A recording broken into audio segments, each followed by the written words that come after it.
राधे राधे मेरी प्यारी बहनों, राधे राधे मेरे प्यारे भाइयों। आप सभी का मेरे YouTube चैनल पे बहुत बहुत स्वागत है।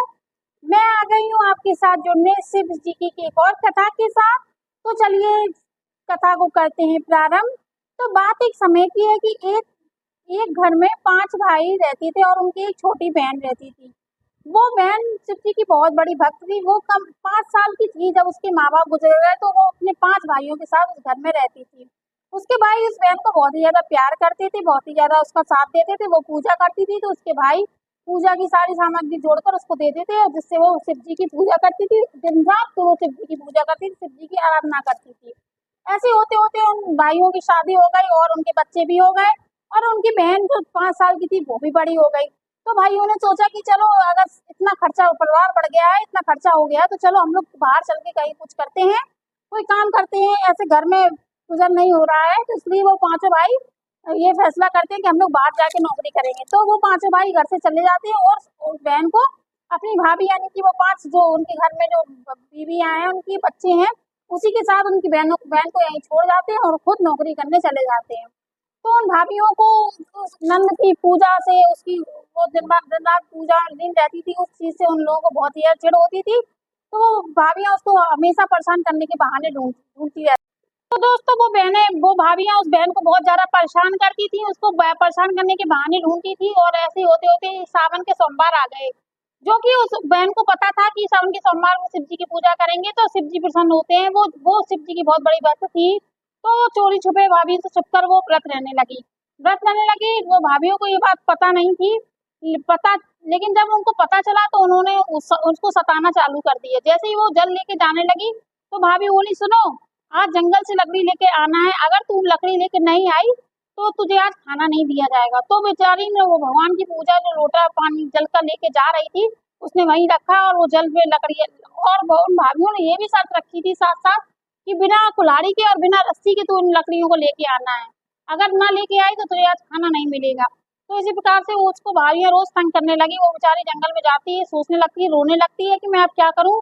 और उसी समय भोले बाबा प्रकट होते हैं। वो पूछते हैं, तो बेटी क्यों रो रही है? तो वो अपना कारण बताती है कि मैं ऐसे ऐसे रो रही हूँ। तो शिव जी क्या करते हैं, शिव जी अपने भक्त को कभी भी निराश नहीं करते हैं, उसको कभी भी साथ नहीं छोड़ते हैं। उन्होंने साथ दिया उसका।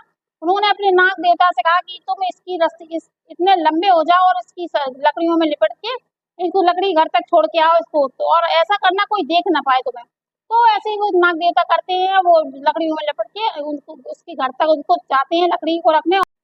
तो दोस्तों जैसे ही वो लकड़ी के ढेर को लेके घर चली, और तो घर के बाहर जैसे ही उसने लकड़ियां रखी, तो नाग देवता वहीं चुपचाप से वहां लकड़ियों से हटकर बाहर निकल गए। उनको किसी ने देख नहीं पाया, और भाभियों को ये देख के चकित हो गई भाभियां कि तुमने ये कैसे किया।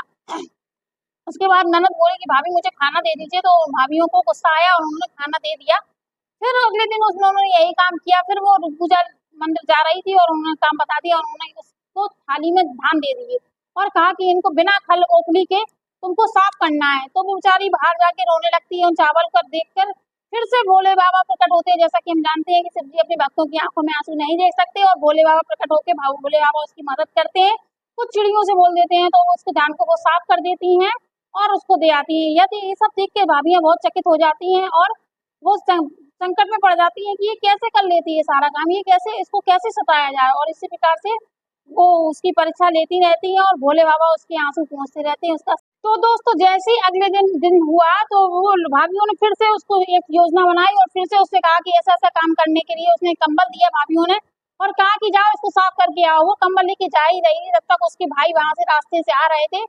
उन्होंने अपनी बहन से पूछा, तुम कहाँ जा रही हो? रोते रोते उसने सारी बात बताई। तो भाइयों को बहुत ही ज्यादा गुस्सा आया। तो भाइयों ने फिर बहन को ले जाके घर गए। ले जाके फिर उन्होंने भाभियों को बहुत ही ज्यादा गुस्सा किया, और भाइयों ने फैसला किया कि बहन की शादी जल्दी से जल्दी कर देंगे। वो समझ चुके थे कि भाभियां उसका रहना मुश्किल कर देंगी, इसलिए उसकी शादी करना ही उचित रहेगा। और भाइयों ने उसके एक अच्छे से लड़के को ढूंढकर, सुंदर से युवक को देखकर उसकी शादी कर दी। वो तो दोस्तों उसने भोले बाबा की सच्चे दिल से तपस्या की थी, सच्चे मन से पूजा की थी, इसलिए भोले बाबा ने उसका दुख में भी साथ दिया और उसको बहुत ही अच्छा मनवांछित वर मिला।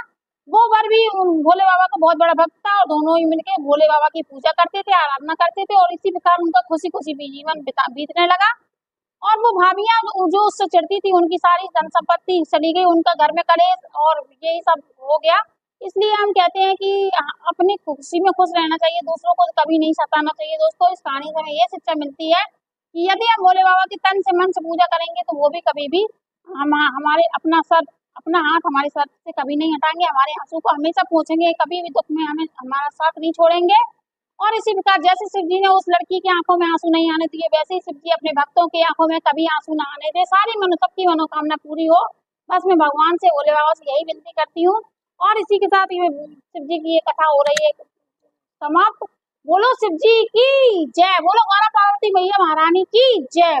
और दोस्तों, आपको ये मेरी आज की कहानी कैसी लगी बताइएगा, कमेंट करिएगा। और मैं आऊंगी फिर से एक कहानी लेके, कथा लेके। सावन में ये कथा सुनने मात्र से ही सारी मनोकामना पूरी होती है, शिव जी खुश होते हैं। हमें ये शिक्षा मिलती है कि शिव जी की हमें कैसे पूजा करनी चाहिए, कैसे आराधना करनी चाहिए, हमें ये सब सीखने को मिलता है इन कथाओं से। तो इन कथाओं से जुड़ने के लिए मेरे चैनल को सब्सक्राइब करना ना भूलें। राधे राधे दोस्तों, राधे राधे मेरी प्यारी बहनों।